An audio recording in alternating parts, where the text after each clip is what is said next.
All right, we are now recording, and welcome everyone to Class 8 in the Art of Self-Coaching on Success. I am excited to be back here with you. It's hard to believe that it was 7 weeks ago that we began this journey together. Once again, just let me remind you of some best practices to get the most out of working with Zoom and to share your ideas with me.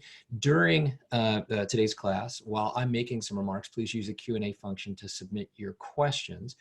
And then after each coaching conversation, I've got some time allotted for questions, and I'll be able to respond to themes in those questions. Use side-by-side mode for the optimal layout. I typically have relatively few words on my slides, and if you'd like to toggle the video and the slides to get a better layout, side-by-side mode is the way to do it. Here's an email address where you can send me any feedback both on how I'm using Zoom, content of the course, etc. I guarantee I'll read everything. I'll try to respond. It may not be possible for me, but I will do my best. Another reminder about your partner conversations. You got to have a partner that you can talk to in real time during class, because we're going to pause at junctures during today's class and engage you in a conversation with your partner. And you need to be able to reach them, whether if they're in person with you, great. And if not, you want to be able to give them a quick phone call or set up a parallel video conversation. In those conversations, I want you to experiment with the coaching process. Today, we'll have 3 conversations with your partner, a quick warm up, and then 2 longer coaching conversations. Use the timer to stay on track. The timer's set up in such a way that it will help you keep track on the first half of the conversation and the second half of the conversation when you can switch directions. Here is our agenda to help you manage your energy. I'm going to have some remarks to tee up the initial coaching conversation. Then after that conversation, we'll debrief. I'll respond to your questions. I'll have a second set of remarks that will be a little bit shorter. That will set up a second coaching conversation and a second debrief while I answer your questions. I'll conclude with a few thoughts for next time. And with that, I want to tee up our warm-up, as always, a quick conversation to kind of get the mental energy flowing. Here's what I asked you to reflect on in the class prep, to think about these 2 questions. Looking back over the past 2 months, what's one success I take pride in? Well, it's one thing that I feel successful about, looking at the life under COVID. But looking ahead post-COVID, what's one thing I'll do differently because of what I've learned over the last 2 months? If we distill these down, one success I'll take pride in, and one thing I'll do differently. So I'm going to have a coaching, not a coaching conversation, just have a conversation with your partner. Share this information. One success I take pride in, one thing I'll do differently. I will be back here in 6 minutes.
All right, welcome back. I hope that was a useful way to get connected with your partner and get the juices flowing for today's class. Let me just take a minute and say something about today's guiding spirit.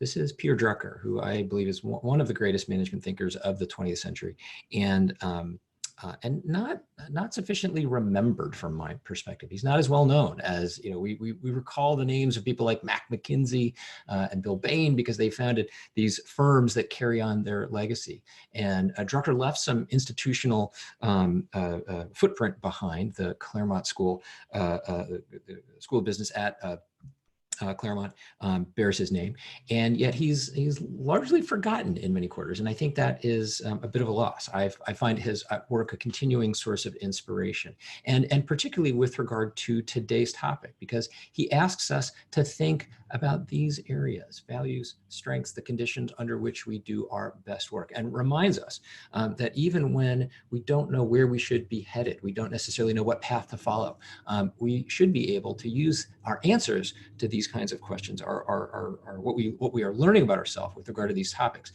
as ways to close doors off and to turn away from certain paths that might be open to us. So with that, I want to say a little bit about happiness myths. We talked about this in our class on happiness, and we're turning to this this concept of myths related to what we think is going to make us happy. And particularly this idea that I'll be happy when. My work in this course originated in my work with MBA students at Stanford, reputed to be one of the best business schools in the world, and a very common dynamic among my students there is this sense that when they obtained admission to the business school at Stanford, there was a sense of like, now I am going to be happy. I have fulfilled this long-held aspiration. I've been working so hard to get into this particular business school. I am going to be really, really happy. And inevitably, we disappoint them. Their time in business school is not nearly as fulfilling or easy as they anticipated. It's inevitably somewhat disappointing. And you may have your own version of that, this expectation that you will be happy when, or you would have been happy when.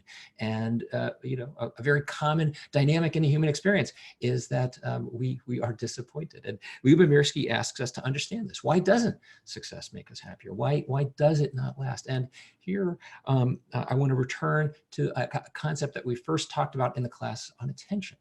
The idea that there are features in human psychology that act like bugs, things that are beneficial for the species. So competition, social comparison, and hedonic adaptation in this particular context are beneficial for the species, and yet they're highly problematic for us as individuals. Really important to acknowledge that we do benefit from them collectively. The sense of competition, the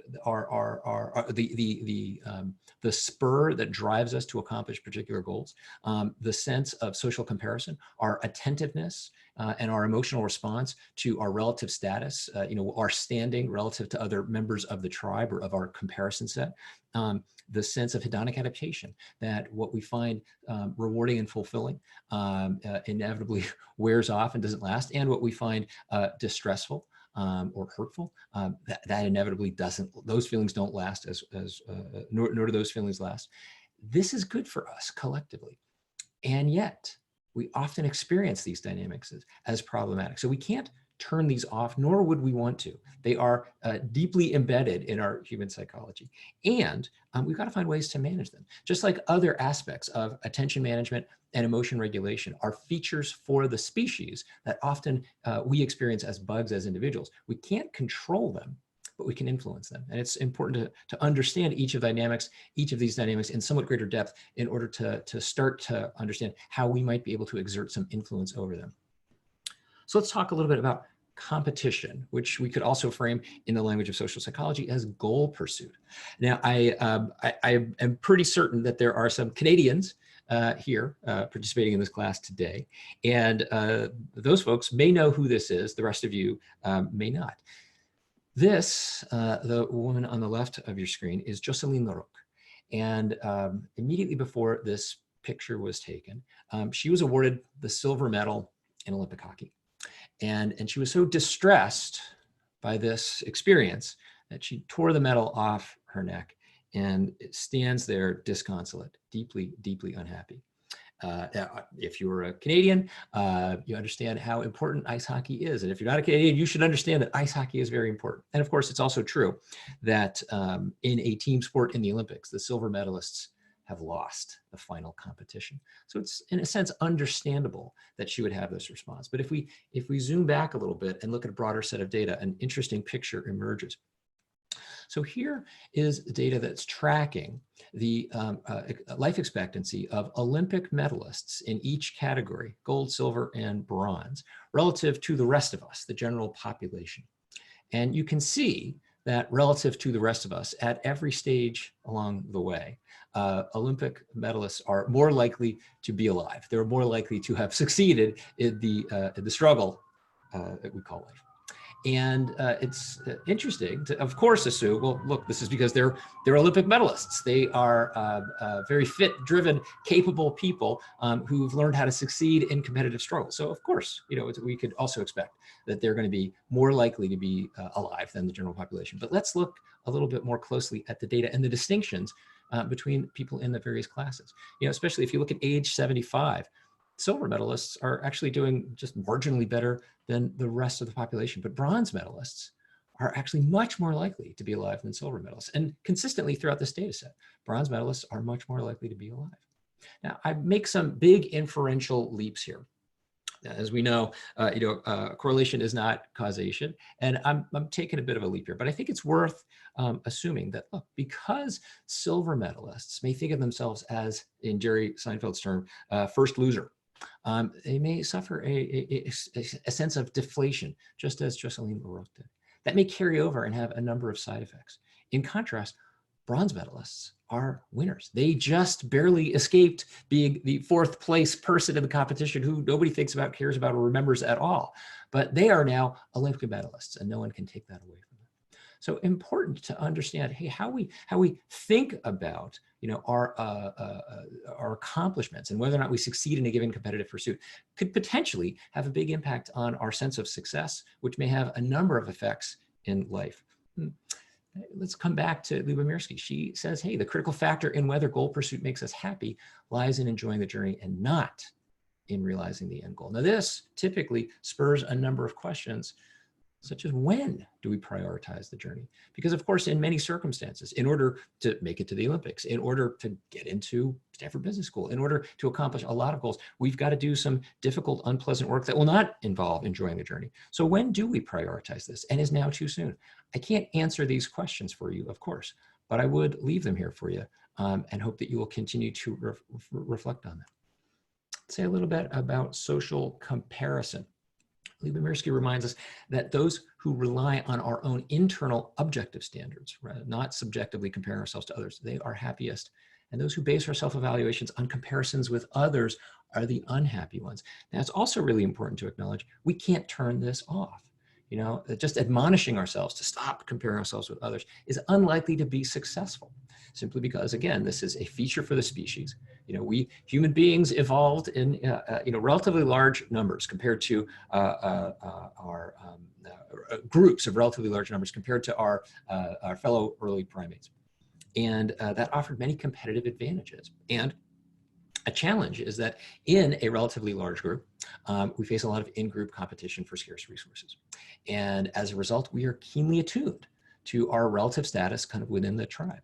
And so we can't turn this off, nor would we want to. If we were to slip, in our status in the tribe, if our standing were to slip, we might find ourselves frozen out of opportunities to enjoy any number of necessary resources. And yet that feature of human psychology that played an important role in our evolutionary history and serves as a useful spur in a number of ways can also be experienced as deeply, deeply problematic for us. It can be a source of tremendous unhappiness. And so it's important to also ask ourselves, why might this get more difficult over time? My work with MBA students at Stanford entails that they're stepping into a new community that creates a new set of comparisons. They are now not just comparing themselves to the people with whom they went to primary school or secondary school, or the people with whom they went to undergrad, or their colleagues in the early stages of their professional life. They're now comparing themselves to fellow students at Stanford. It's a different comparison set than they might have enjoyed in the past. And that makes life harder, especially knowing that after graduation, this artificially sort of compressed identity of student disappears and people go off into a much more heterogeneous set of environments and succeed or not in a variety of ways. We all experience some version of that, especially if we're ambitious in some way. I make some assumptions that by virtue of being interested in this class, you've got a range of ambitions. And note that success at any one level may propel you into a more elite comparison set, which may mean that this process of social comparison gets more difficult. Again, we can't turn it off. As Lyubomirsky also reminds us, the process of social comparison arrives effortlessly and naturally. And it also serves a useful purpose, but it also carries a big emotional cost. So I go back to the process of attention management, directing what we pay attention to, and emotion regulation. What can you think about? What practices and processes can you recall from our classes on attention and emotion that might be useful here? I can't answer this question for you, but I would like you to think about it and bear it in mind. Lastly, let me say a few words about the hedonic treadmill. Hedonic adaptation, the process that puts us on the hedonic treadmill. As Lyubomirsky reminds us, the more we attain, the happier we become, but the more we attain, the more we want. That brass ring that we are reaching for, occasionally we get a hold of it and then it slips from our grasp and it's ever further. And there are explanations for this. We experience less pleasure over time, our sense of fulfillment diminishes, and our aspirations continue to rise.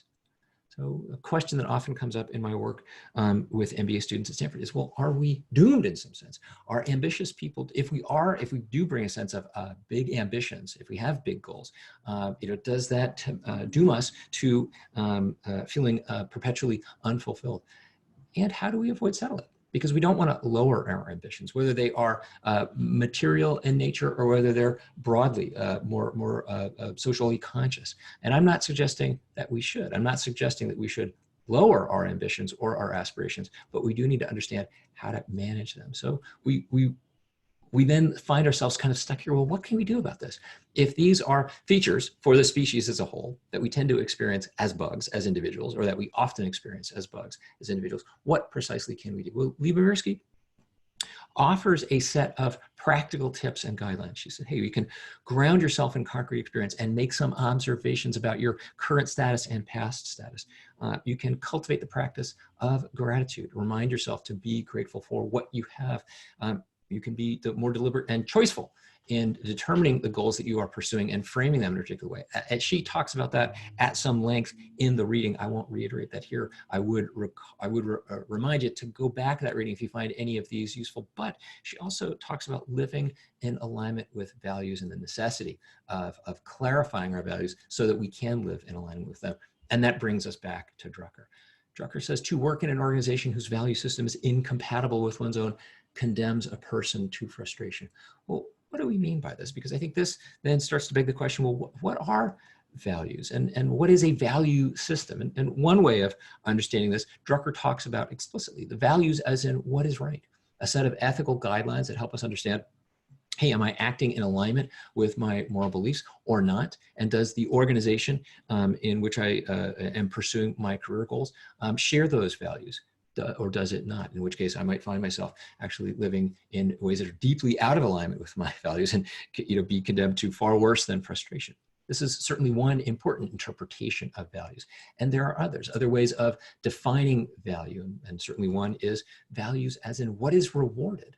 And here also Wallace, David Foster Wallace, talks about the world of money and power that provides a great deal of useful freedom, although that is not the only sort of freedom that we should be aware of or should prioritize or value. And yet, I'm not in the least suggesting that we should deprioritize or not consider the importance of power, influence, material wealth, other forms of value that are rewards that we can rightfully expect for as compensation for certain sacrifices that we might make, goals we might pursue, and success we might enjoy. And yet, I'd also want to put in a plug for a different form of values entirely, a sense of values as in what is meaningful.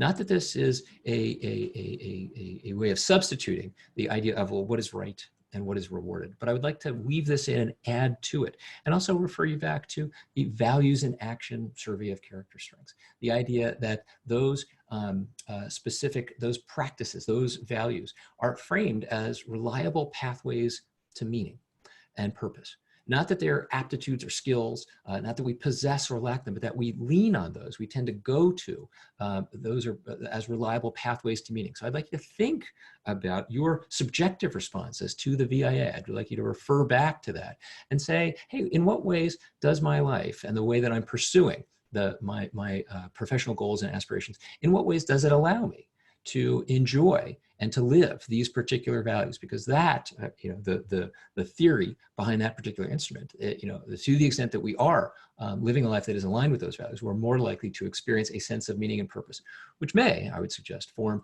a more lasting intrinsic source of fulfillment and purpose and success. Let's return then to Drucker's idea here. If we're working in an organization whose value system is incompatible with one's own, we are condemned to frustration. So if we can first step back and understand, what are my values, both in terms of what is right and in terms of what is rewarded and in terms of what is meaningful to me, clarity on that can help us make some choices about the career path that we are pursuing. So with that, I want to frame a conversation that I'd like you to step into with your partner. In addition to the other questions that I asked you to reflect on, I posed these questions. What am I learning about my values, and how do they influence my aspirations? So here, I'd like you to reach out to your partner and have a 16-minute coaching conversation with them, 8 minutes per person. Explore these questions. What am I learning about my values? How do they influence my aspirations? I'll see you back here in 16 minutes, and at that point, I'll answer some questions you might have.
All right, welcome back. I hope you had a fruitful conversation, and I am certainly under no illusions that 16 minutes allowed you to defy definitively your values and understand how they will, or they might continue to influence your aspirations, but hopefully it was a useful start. I'm gonna stop sharing the slides for a moment and just take a couple of minutes and respond to some questions that were posed. First, someone just made a comment. Yes, the GSB, the Stanford Graduate School of Business, is a very intense place. And I would say to that point, we should be very skeptical about the promotional narratives that institutions share about themselves and ask ourselves, just how true is that story?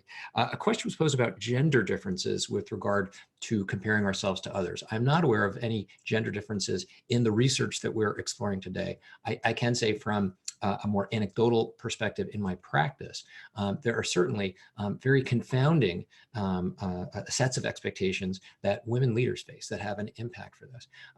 In many cultures, and by that I mean I'm referring not merely to national cultures, but to industry cultures and to cultures that we experience in particular organizations. There's often a distinction between our expectations around what constitutes a likable behavior and creates a sense of kind of warmth and connection, and behaviors that demonstrate competence. And those often are inverted in certain circumstances. When we perceive people as more likable, we often perceive them as less competent. And that has a particular set of implications for women in leadership roles. Often because, in the particular cultural settings, there's an expectation that women leaders face to be likable. And if they are not, then they can be unfairly punished as a result of failing to conform to those expectations. So that can generate a heightened sense of consciousness about whether or not a woman leader is conforming to the set of expectations that she's operating under. So that's it's adjacent to the topic that we're exploring today, but I think certainly has some relevance for it. And obviously, there's a bearing there not only on the experience of women in leadership, but also I would suggest on the experiences of anybody whose social identity differs from the community in which they're operating as a whole. A set of related questions on well, I'll just talk through them. What if your goal is a new way of collective action? How do you lower your ambitions for a better world? And first, I would say, I don't think anything that we're talking about today entails lowering our ambitions. I think it's rather, and it's a subtle distinction, but I think it's important to reframe it as managing our aspirations. If we lower our ambitions, that's going to feel like settling or maybe even like giving up. And that can be particularly unhelpful if we have high, difficult ambitions or aspirations, whether or not they're related to collective social action or whether they're related to simply our personal success.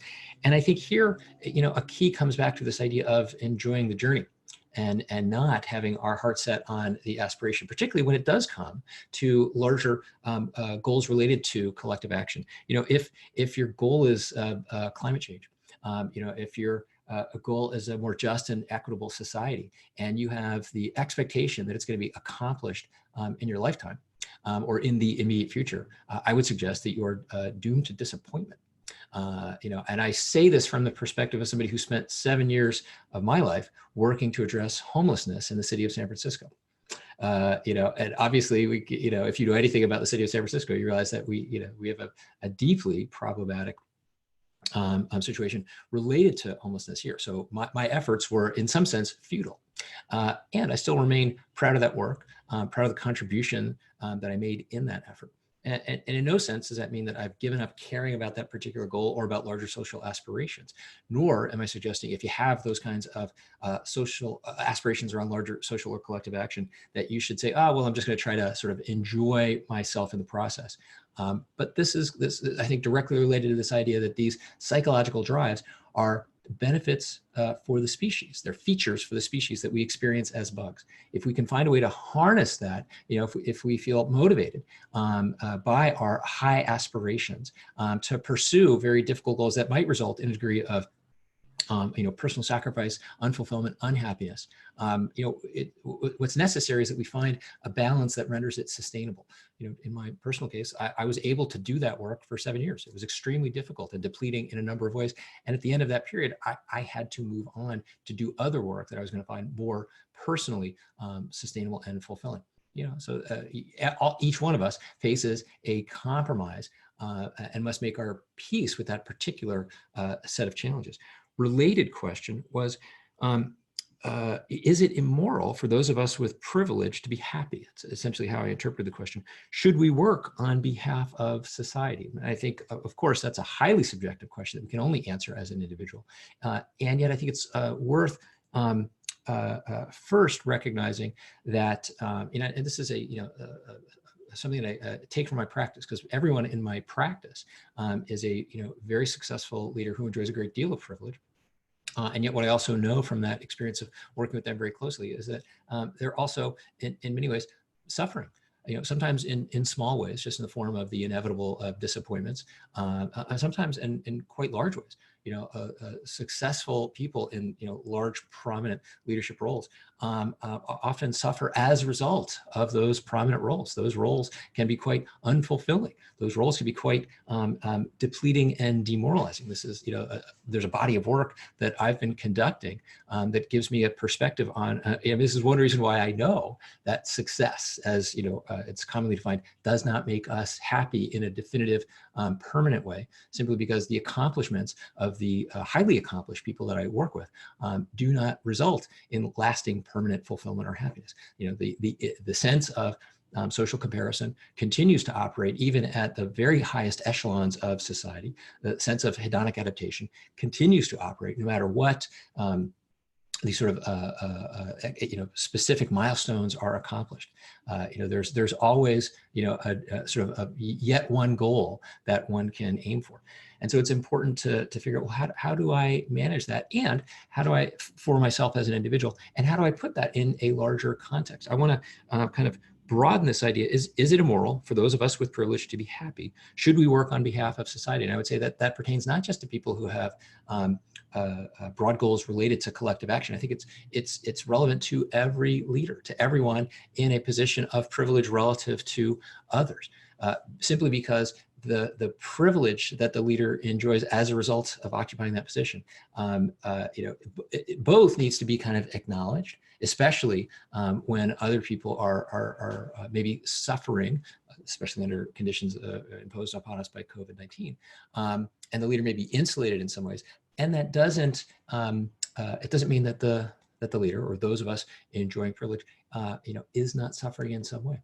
So there's no easy answer to that question. I think it's really important to reflect on it and then figure out, well, how do I make the choices that are right for me?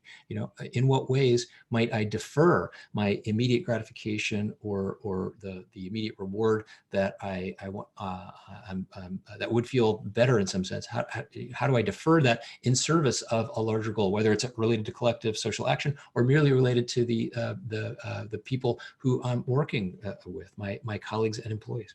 And lastly, a question on cultural differences. Now, I'm not aware that there is a work on specific national cultures that pertains to all of the work that we've been talking about today, but I would refer you to the work of Geert Hofstede and Aaron Meyer, who builds on the work of Hofstede related to national differences. I think they're a good source of information about how cultures may differ with regard to some of the topics that we've touched on today. I've got to push on to ensure that I leave some time for your second conversation and talk about the remaining topic here. But I see that there's some additional questions. I will explore them and come back after our next conversation and see if I can shed some light on them. Let me go back to our slides here and provide some additional framing comments. In this case, talk specifically about strengths. So coming back to Drucker, he says, it takes far more energy and work to improve from incompetence to mediocrity than it takes to improve from first-rate performance to excellence. And I think first important to acknowledge, Drucker is not a social psychologist. Drucker is not drawing upon a body of research here. That said, I do think he was a very wise man and somebody whose opinion is worth listening to based on his life experiences and what he saw, particularly in organizational life. Let's also, remind ourselves at a number of stops along the way in this course, including specifically last week on happiness, we're not drawing upon data-driven research, but we are drawing on sources of wisdom from a number of schools of thought. I put Drucker somewhat in that context, both to recognize that there's not a body of quantitative research that is telling us that this is an absolute truth, but I have seen this manifested in a lot of ways, both with my students and with my clients. And I would suggest that we tend to undergo a transition in life. What happens is up to a certain point, and with the MBA students that I work with, it's often something that's occurring as it's a process that's occurring that led them into business school and that will be occurring in the immediate steps thereafter. Whether or not you're an MBA student, this may be something you've either experienced in your own past or are about to enter into. And that transition consists of a process during which, in the first stage, we tend to succeed by identifying our weaknesses and skilling ourselves up and filling deficits and gaps and becoming essentially kind of a more well-rounded person and professional. And as we enter this transition, that calculus starts to shift. Going back to Drucker's point, it not only takes more energy, but we go from incompetence to mediocrity, but we generate more value by focusing on areas where we're already strong and really delivering excellence. And what that looks like in my practice is leaders, the majority of my clients are founder CEOs who initially have to span the entire scope of the organization's functions, and for an extended period of time are often the most expert person in all of these disciplines and domains. And yet that doesn't scale. If the founder CEO is the most expert person in a given set of domains indefinitely, it may mean that they're actually failing to bring on people with much deeper domain expertise who are going to actually create much more value in the organization. So a key hurdle that a lot of my clients have to get over is figuring out, well, how do I attract and retain and then lead and manage people who have much more expertise than I do? And that's where the ability to actually go beyond technical expertise and then think about, well, how do I lead? How do I add the most value by virtue of my leadership and interpersonal skills with people who've got a bunch of technical expertise, and in some cases who may be far more experienced than me. That's often how people I work with tend to add value and generate and experience excellence. Now that's it's gonna look different for all of us based on our particular discipline. But I do see this transition occurring in all walks of life. I do see this transition occurring and again, I'm not drawing on research here, so I can't say, oh, this is any kind of universal principle. But let's go back to this idea that in this class, there are no algorithms. Human behavior is much too dynamic, but there are a bunch of heuristics, a bunch of common principles. So I put this out there to say, and ask you, where are you in this potential transition? Now, you may push back, understandably, and say, wait, you've been talking about a growth mindset for a long time in this class. This idea that we are able to kind of step out beyond our comfort zone and tackle new disciplines and domains. And I would say, yes, absolutely. Neuroplasticity tells us that change is always possible. And the key is asking ourselves, what is the opportunity cost? Because at this point, in the midst of this transition, it may take so much time, effort, and energy to skill myself up in a given area to compensate for a weakness that I would be much better served by building an organization around me, by hiring somebody to complement my weakness, and instead focusing on my skill and strength as a leader, focusing on my interpersonal ability to bring a bunch of people on board who've got these technical capabilities and get them working together as a team. That may be a much shorter and more economical path to success and adding value. So I can't tell you where you are in that transition, of course, but I would ask you to kind of step back and ask yourself, where might I be in this transition? And might I be at a point in my career development where I'm going to add more value by focusing on my strengths?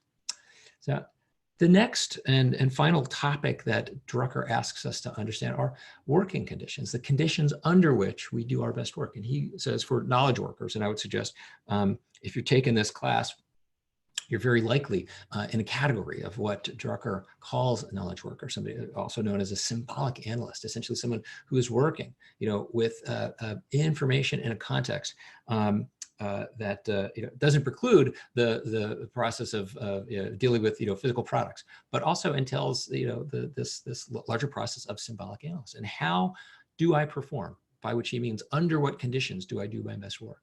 That may be an even more important question than where are my strengths? What are my strengths? And here, I'd ask you to focus on a few key areas that tend to show up with some frequency in my practice: scale, culture, environment, and interdependence. I'll just say a few words about each of these briefly. Scale, and here I'm referring to the size of the organization and the scope of its development. I draw it here on the work of Reid Hoffman, who uses the great metaphor of pirates and the Navy. Hoffman says that, hey, all startups are pirate ships. And he means pirates in the sense of like lovable rogues, not in the sense of like, unethical cutthroats. But the problem is that, there's no pirate fleet. Pirate ships don't scale. And so eventually organizations have to evolve into, a sort of a navy. They require a greater degree of discipline and organization and understanding for yourself. Well, where do I fit best? And the dilemma is our culture, in a lot of ways, business culture, valorizes piracy, especially if you have a relationship with Silicon Valley, as I do, being based here in San Francisco. And there can be a great deal of social pressure to operate at that scale, to be that founder leader. And that may not work for you. So just understanding where do I fit? What's going to be the scale of the organization that's going to be that's going to be best for me? Talk about culture here. And here I'm not in the least talking really about national culture. I'm talking about the culture that applies in a given industry or a given organization, any given subset of human beings, any human system. And we can think of culture very simply as the set of norms that sanction or punish or prohibit certain kinds of behaviors. Do we have a sense of the dilemma is that this is often reduced to a series of like feel-good plaques on the wall. Organizations can talk about their culture in a ways that is connected to this idea of a public narrative, and that may or may not be accurate, may or may not be true. Can we kind of look beneath the plaque? Can we get behind the plaque and understand what are the norms that reward or punish certain kinds of behavior, and how well does that fit with the conditions under which I do my best work? The environment, and here I am referring both to the physical environment, but also to the virtual environment. Of course, given that we are almost all of us going to be working virtually for for an extended period of time. This image here is the office of Noam Chomsky, the brilliant cognitive scientist and linguist, also radical leftist, and somehow he has found, and he's still living at age 91, he has found a way to do some of the most productive intellectual work in an environment like this, which makes me a little crazy even looking at it. But this works for him. Do you have a sense of what is the physical and virtual environment that works best for you? And can you identify an organization, or can you both identify an organization and opt into, or develop an organization that's going to create the environment that's going to be best aligned with your needs?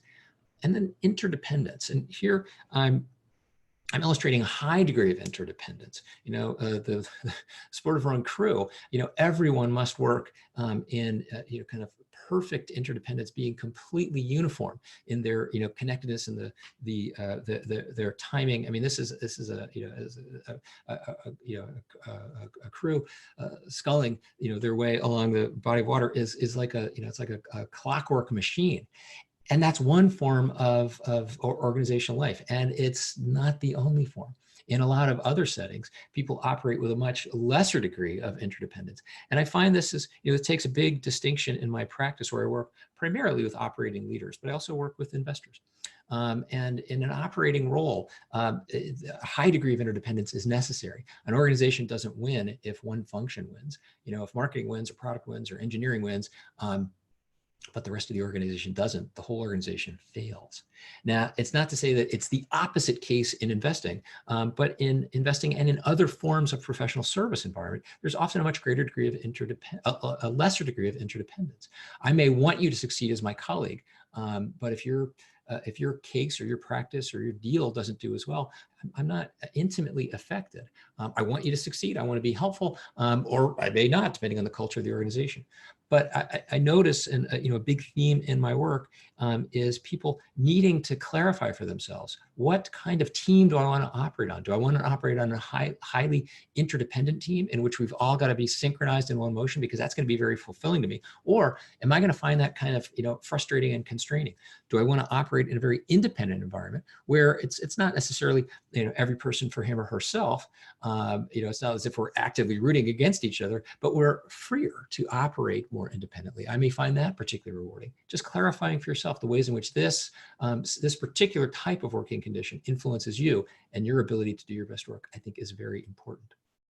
So with that, I want to tee up the second conversation and tackle the final set of questions that I ask you to reflect on. What are my greatest strengths, and under what conditions do I do my best work? This is, in some sense, a conceptually simple conversation, but it can be an emotionally difficult one. We're often a little, it feels a little awkward sometimes to talk about, to really claim our greatest strengths. It can feel a little awkward to say, hey, these are the conditions that I need to do my best work. And that's why I want you to feel a little bit of a nudge to have this conversation. Once again, you're going to have 16 minutes to have this conversation with your partner.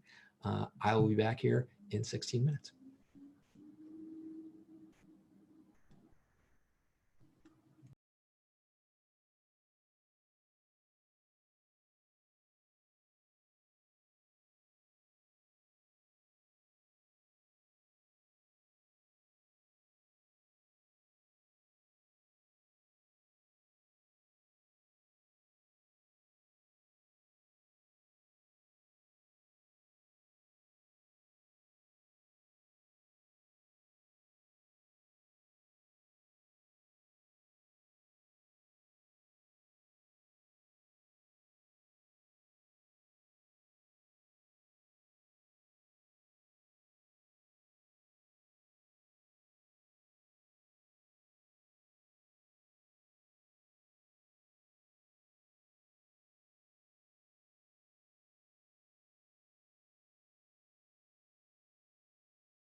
All right, wherever you are, I'm going to have to ask you to hit pause in that conversation. And I hope, as always, you will make an effort to reach out to your partner and thank them for the time that you spent together today and their contribution to your learning. Again, let me take a few minutes and respond to some of the questions that were posed. A question about readings related to gender and this dynamic of the sort of inverse relationship between likability and competence, perceived likability and perceived competence, and its implications for women. First, let me refer you to the work of Amy Cuddy at Harvard, C-U-D-D-Y. She has a great article called Connect, Then Lead. I would also refer you to the work of Marianne Cooper at Stanford, and the work of Jeff Pfeffer, P-F-E-F-F-E-R, one of my colleagues at Stanford. A man whose work has had a big influence on me. He talks a lot in his work about the necessity of risking not being liked in order to exert influence and power. And he doesn't have an answer related to gender. In fact, in some ways, his work you can see as in conflict with some of the work done by Cuddy. And yet I think there's a very useful kind of set of concepts that emerge when we look at this body of work together and then make determinations about what is going to work best for us as individuals. Question about Michael Jordan, who's obviously somebody on a lot of people's minds as a result of The Last Dance, the show that was that's recently been broadcast. And certainly we can recognize that Michael Jordan's the greatest basketball player ever.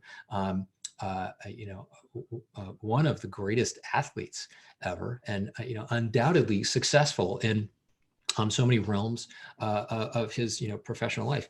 And it's also interesting if you have had an opportunity to witness his induction speech or his speech at the induction ceremony to the Hall of Fame for the National Basketball Association, it occurs to me that all of this success that he accomplished, clearly as a result of his competitive drive, does not seem to have resulted in, let's call it, peace. He doesn't seem to be, from my perspective at least, a particularly happy or fulfilled person in lots of ways.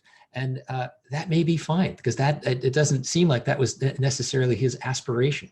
But I think in some ways he can be a useful example of the fact that success may not bring happiness or fulfillment. And I think it's important to assess for ourselves, well, to what extent is it necessary for me? To what extent is success sufficient? What degree of success by these external metrics are sufficient for me? Now, of course, Michael Jordan's operating in a pretty zero-sum environment. You win the championship or you don't. There's not a lot of room for ambiguity around that. Very few of us operate in quite such a zero-sum environment. It gets a lot fuzzier. But I still think there are some interesting lessons to draw from his example. And I'm not in the least suggesting that you should solve for happiness and that you should lower your ambitions or aspirations. If you think that's a takeaway from this course, I would invite you to go back and reread some of these materials, and especially remind yourself that our competitive drive, the power of social comparison, these are beneficial for the species and necessary for our collective advancement, and yet they can often make us deeply unhappy. Question about organizational culture in a work from home world and how to retain culture in a work from home world. And I would suggest you already have a work from home culture. Your organization, however long you've been operating in a work from home mode, already has a work from home culture. And the question is it one that you intended, or is it emerging in a sort of haphazard fashion? So, again, if we can just sort of think of culture as a set of norms that reward or punish certain kinds of behaviors, look at the norms, and norms very specifically meaning what we actually do, not the plaque on the wall, not the rules. Rules are very different than norms. And you can explore that further in a post of that name on my site called Rules Aren't Norms. Question about the professor whose messy office was shown earlier. His name is Noam Chomsky, Noam Chomsky. Fascinating man. I don't necessarily agree with all of his conclusions, but he's certainly been, he creates a lot of interesting food for thought. And definitively, aside from his political beliefs, one of the most brilliant scientists that the United States has ever produced. Question about working on weaknesses and the extent to which one should continue to pursue that if it's necessary to advance. And I think, again, that's a really subjective question. I certainly can't tell you, oh, you should stop worrying about your weaknesses. That may not be the case at all, especially in certain environments where a weakness could be fatal to your career progression. So you've got to make that subjective decision for yourself. But I would suggest that by this stage in your career, you're likely entering into a transition where Drucker's wisdom applies. Current effort exerted on skilling yourself up in a given area of weakness is going to have a lower ROI, lower return on that investment of effort than focusing on where you are already strong. And it's going to be up to you to say, okay, here's the point at which I dial back on efforts to get better in this particular area and really focus on my strengths. And that, especially if you're in a leadership role, I would suggest necessarily entail cultivating an organization around you, bringing in people who can complement your weaknesses and make up for some of those deficits. Lastly, a question about managing complacency. How do we avoid getting complacent?